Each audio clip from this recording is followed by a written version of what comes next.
He hadn't opened a letter in 36 years. Now a soaked stranger hands it to him, and calls him Grandpa. But the woman he loved, his wife, never told him she had a daughter. And the child? He's the grandson of a man who never knew he was a father. What happens next will shatter decades of silence, break open buried grief, and uncover a secret that was never meant to be found. He thought his life was over. But it was only just beginning. But before we begin, write in the comments where you're from. I'm curious to see how far these stories can travel.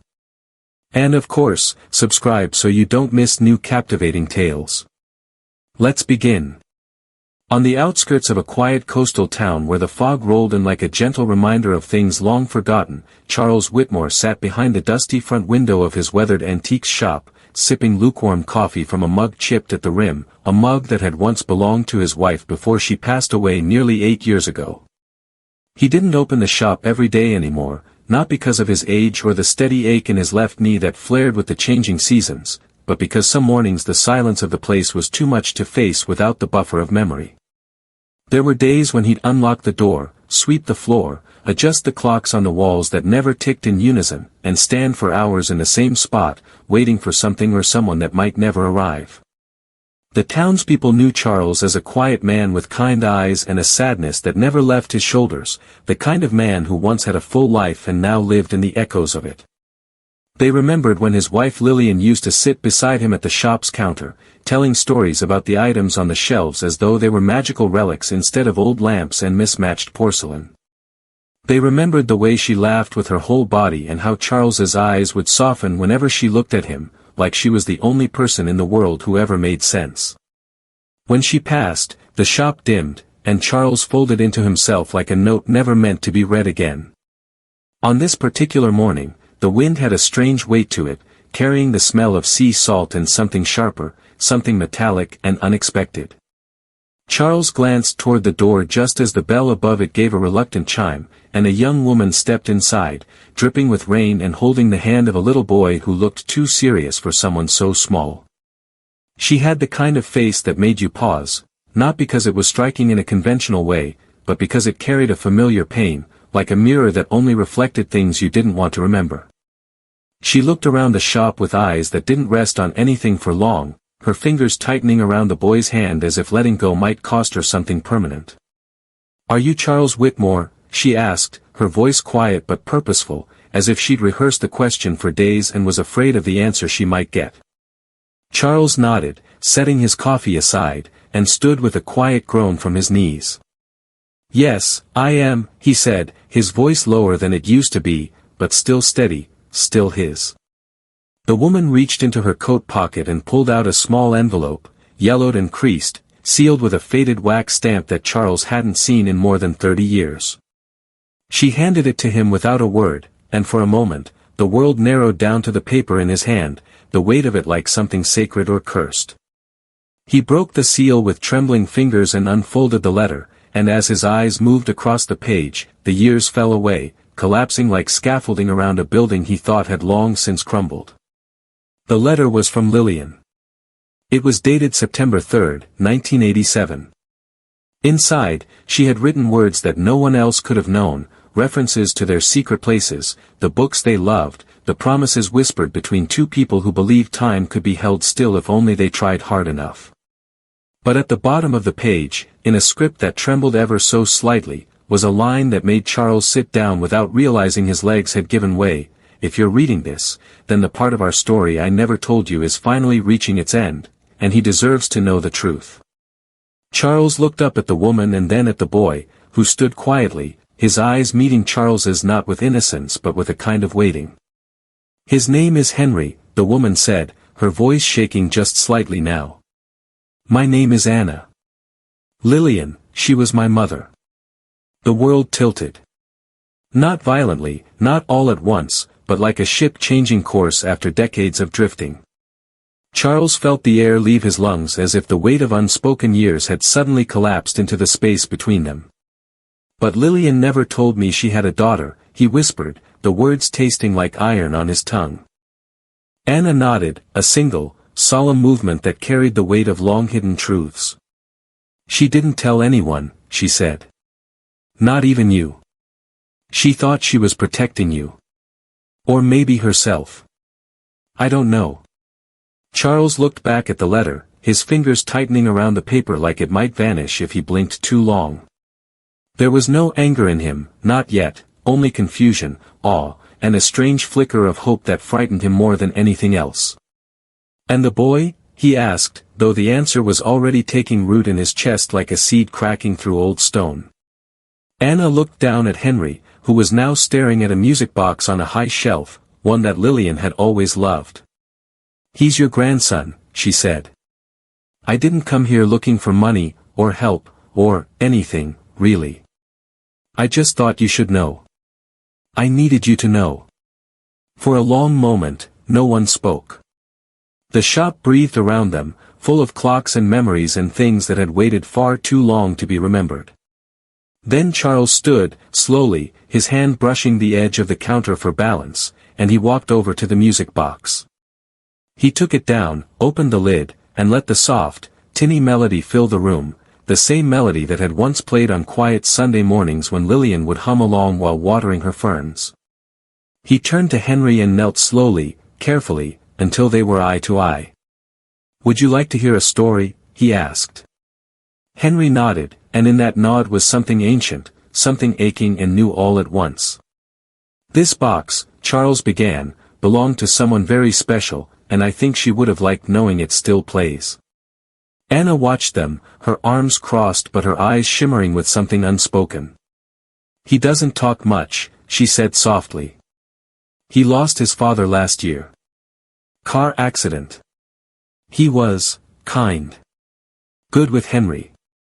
And now it's just me. Charles looked at her, at the lines around her mouth that were too deep for her age, and the strength in her posture that reminded him of Lillian in the early years, unyielding but tired of having to be.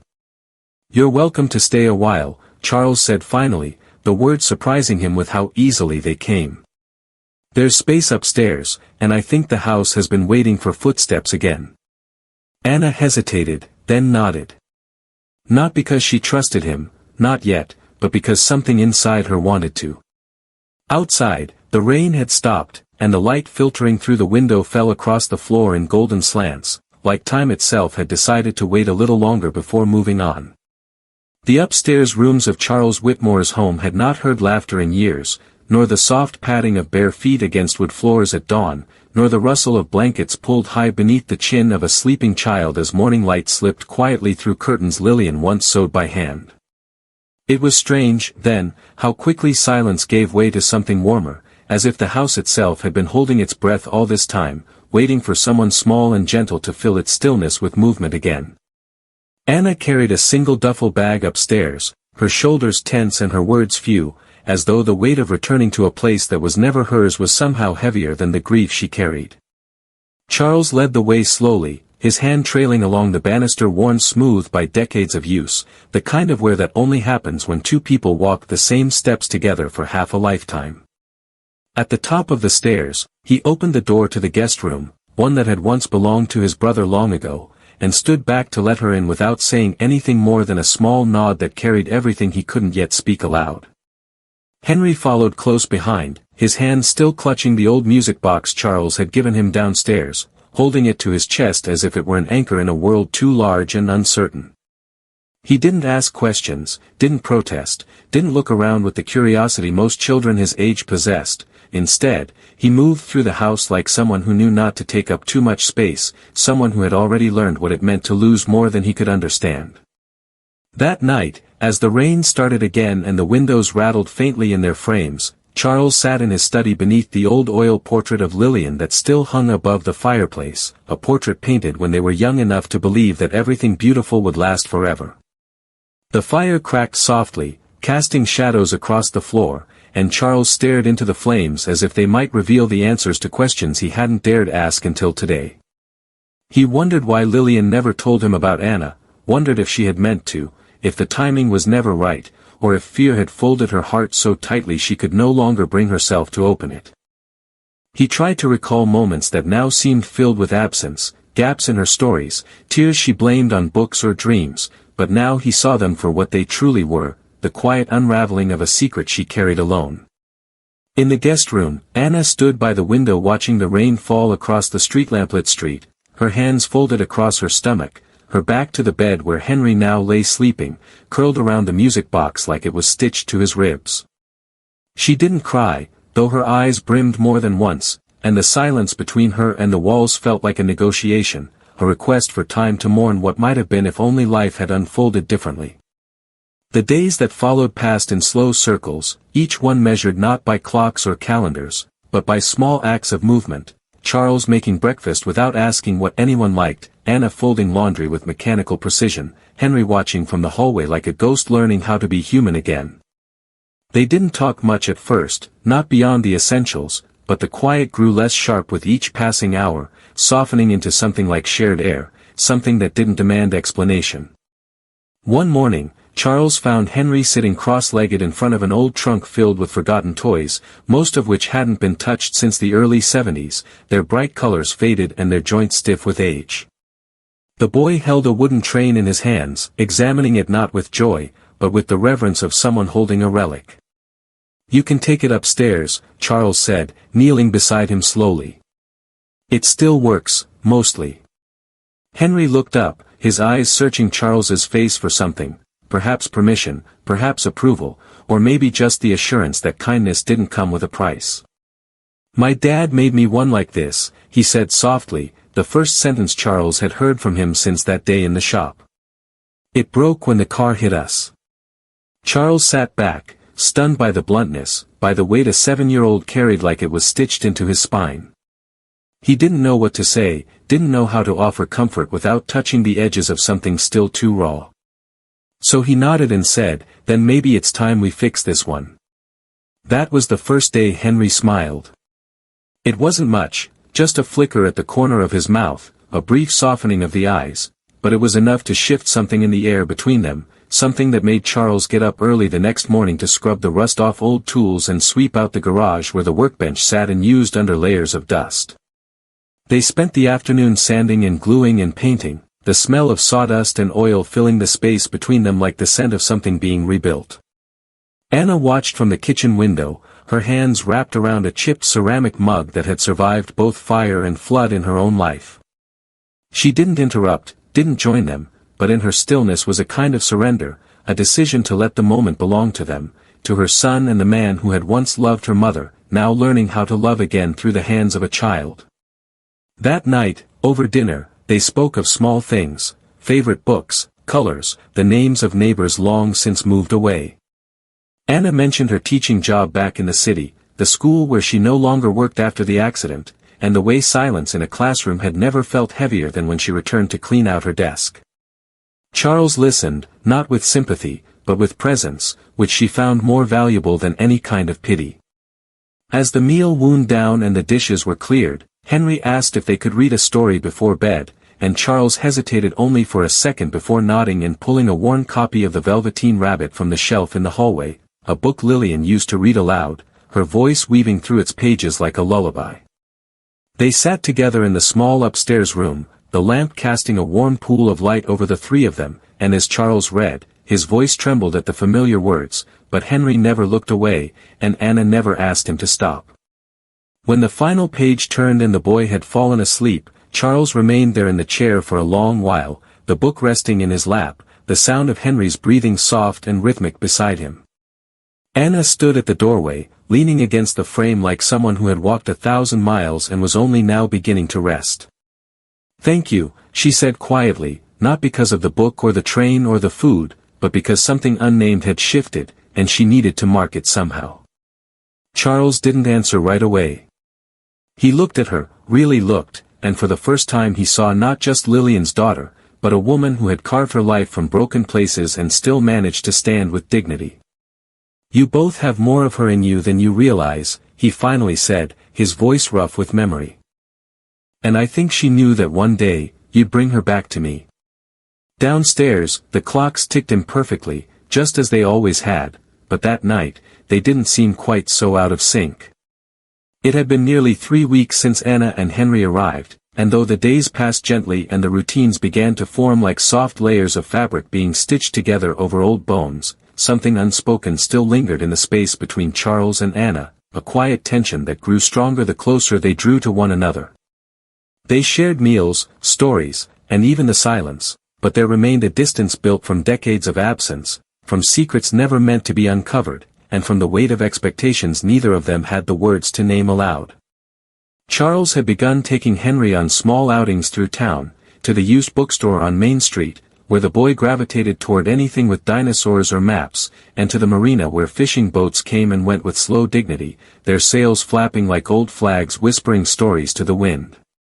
With each shared hour, Henry's eyes grew brighter, his posture straighter, and his laughter, hesitant at first, began to come more freely, like water finding its voice after years beneath stone.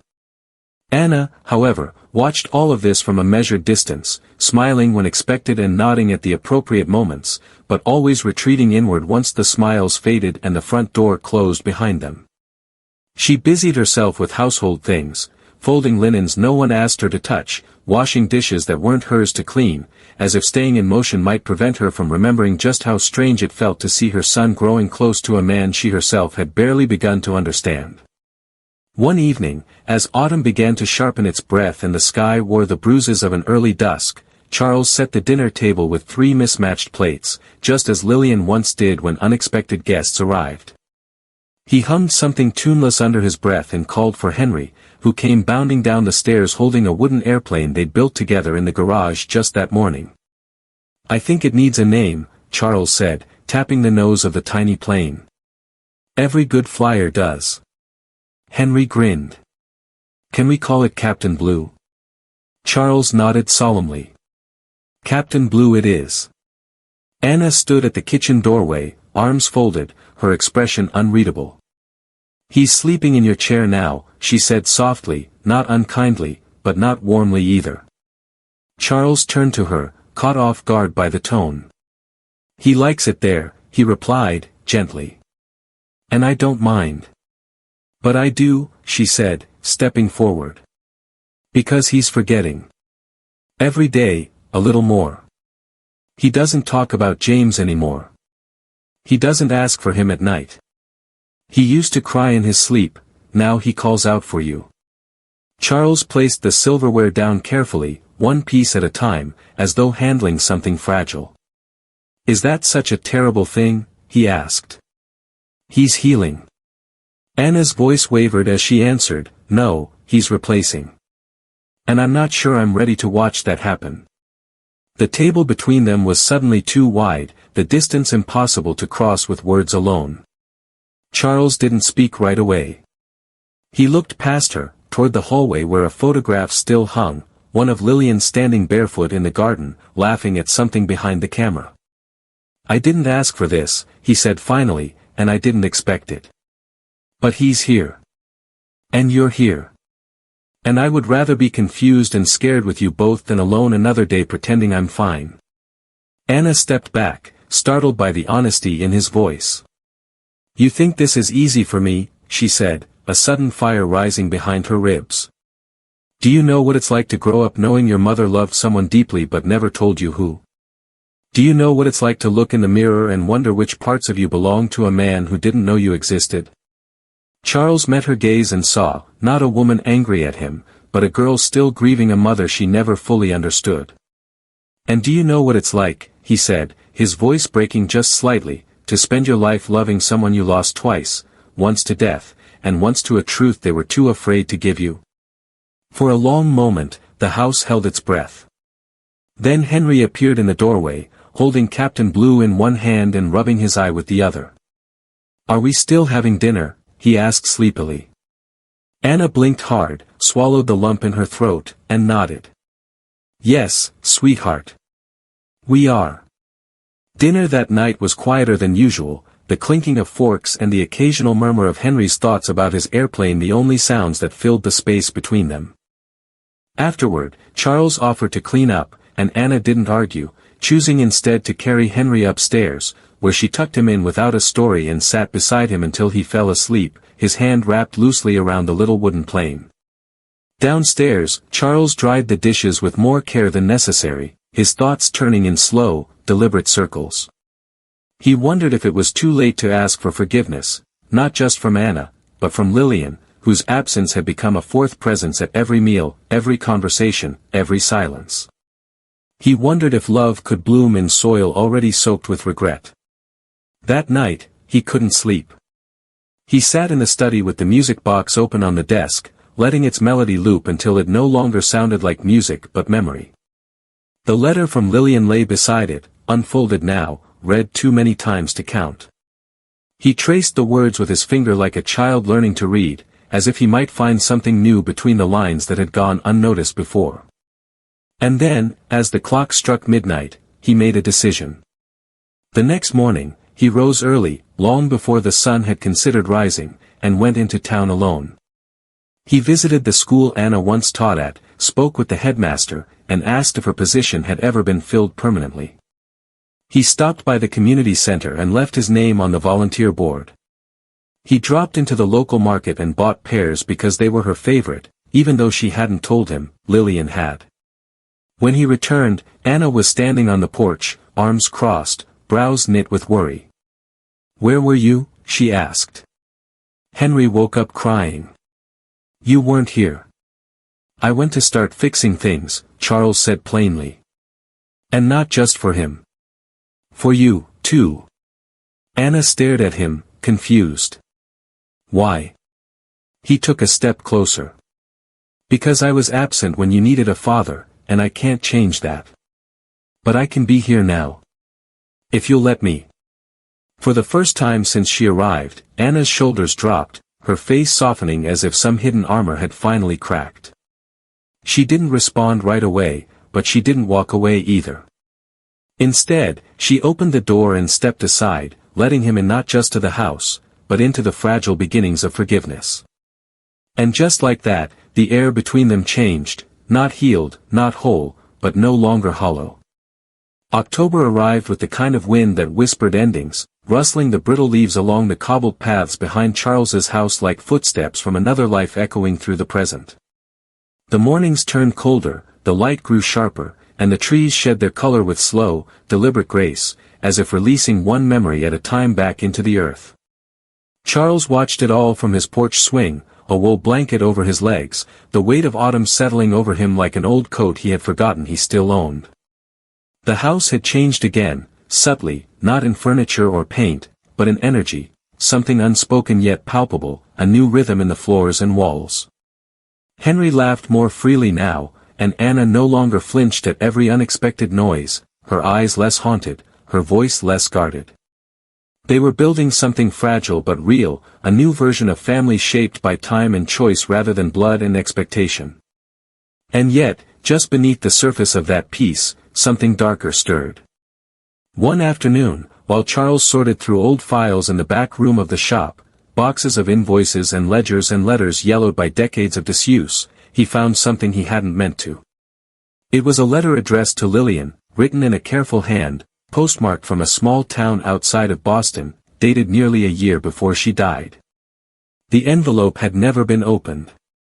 He held it in his hands for a long while, debating whether its contents still mattered, whether the past deserved a voice in a life that had finally begun to move forward. But curiosity, that relentless pull, won out. He opened it with the gentleness of someone disturbing a grave. The letter was from a man named Paul, someone Lillian had known before she met Charles, someone who claimed to have seen Anna in a bookstore and recognized the unmistakable shape of her smile. He asked if Lillian had ever told the truth, if Charles knew he had a daughter, and whether she regretted leaving everything unsaid for so long. Charles reread the letter twice, then placed it back inside the envelope and tucked it into the inside pocket of his jacket, his thoughts spiraling in slow, aching loops.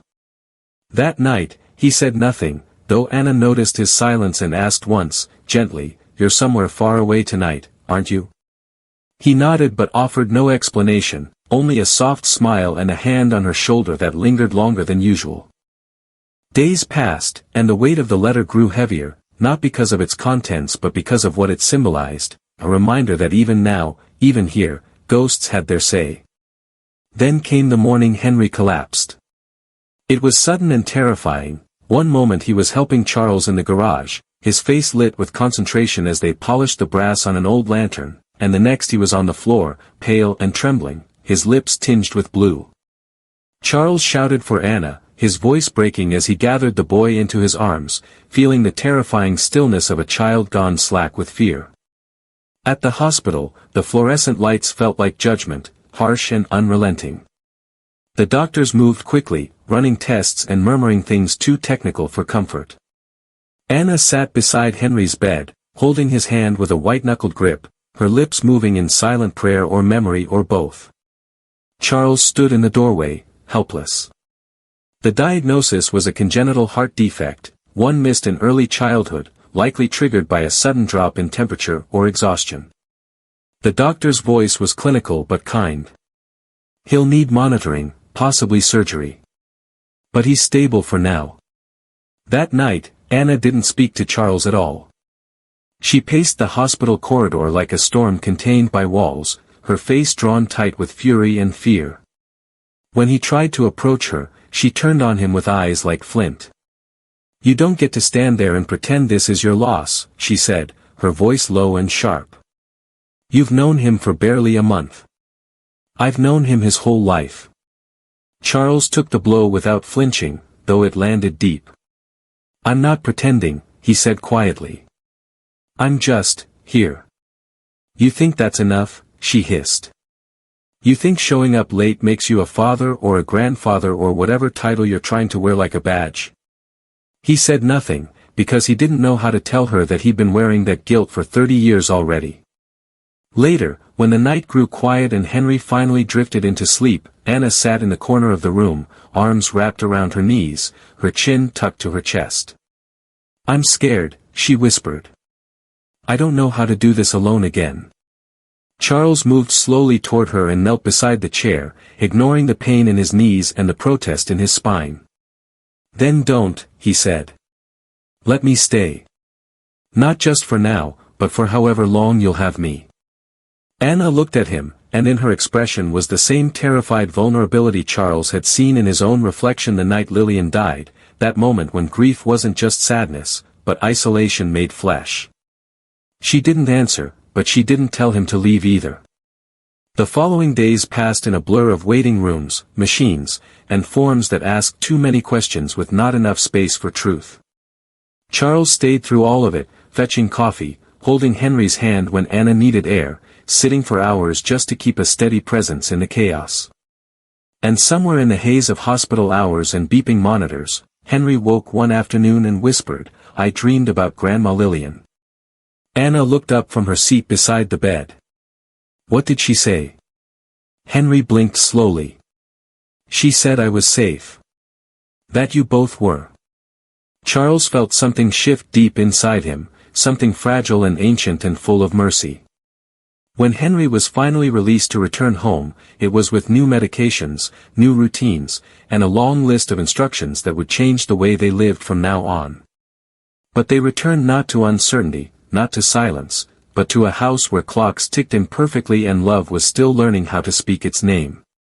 That night, Charles sat on the edge of his bed with the letter from Paul in his hand, the envelope now worn at the edges.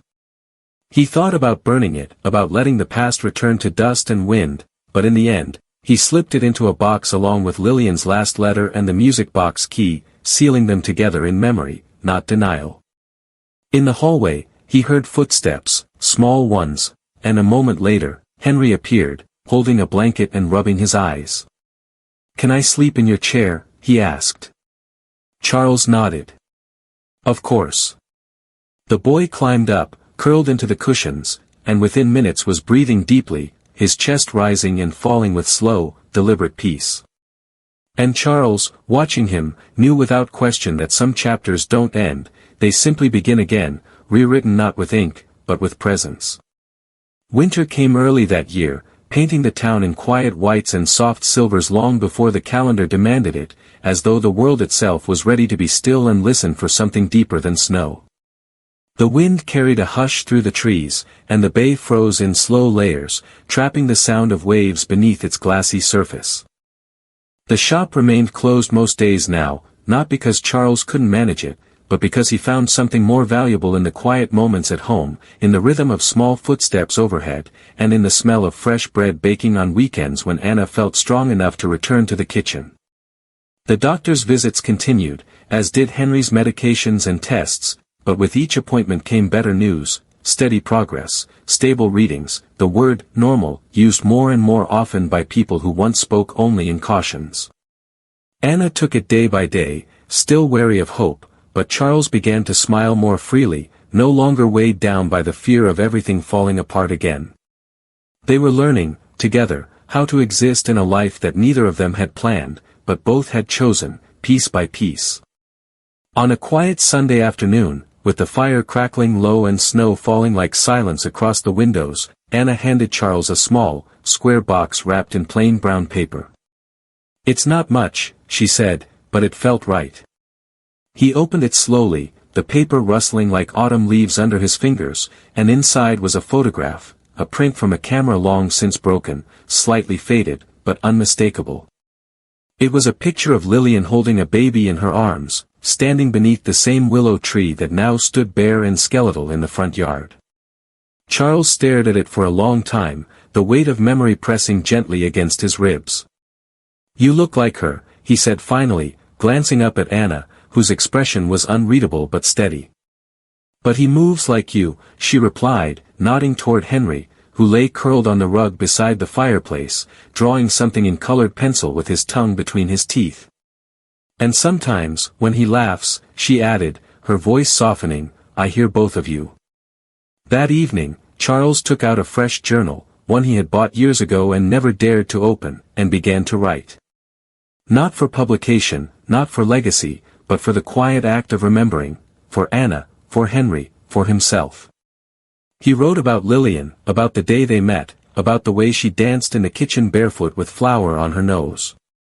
He wrote about the years of silence, about the guilt, the ache, the days he spent convincing himself that time healed all wounds when really, time just taught you how to live with them. He wrote about Anna's arrival, about a letter sealed with wax and a child holding a music box like it contained the sun.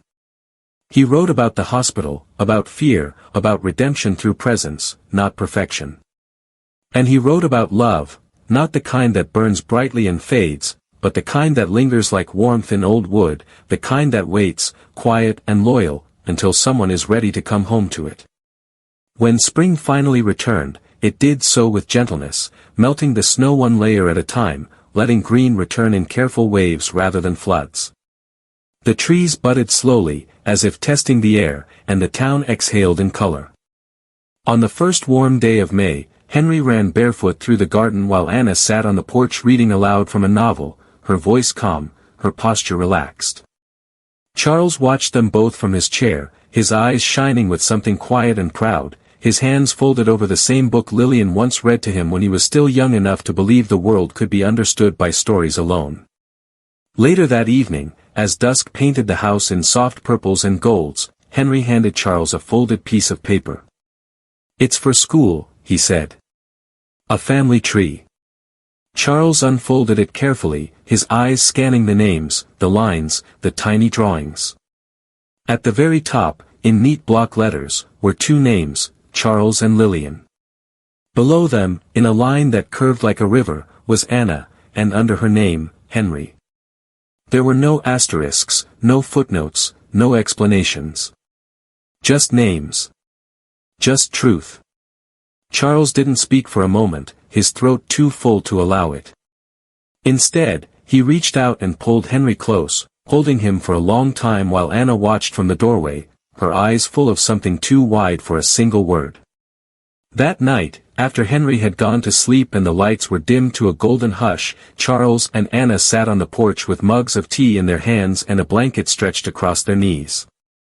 The stars were out, unobscured by clouds, and for once, the air held no warning, only peace. "Do you think she'd be proud?"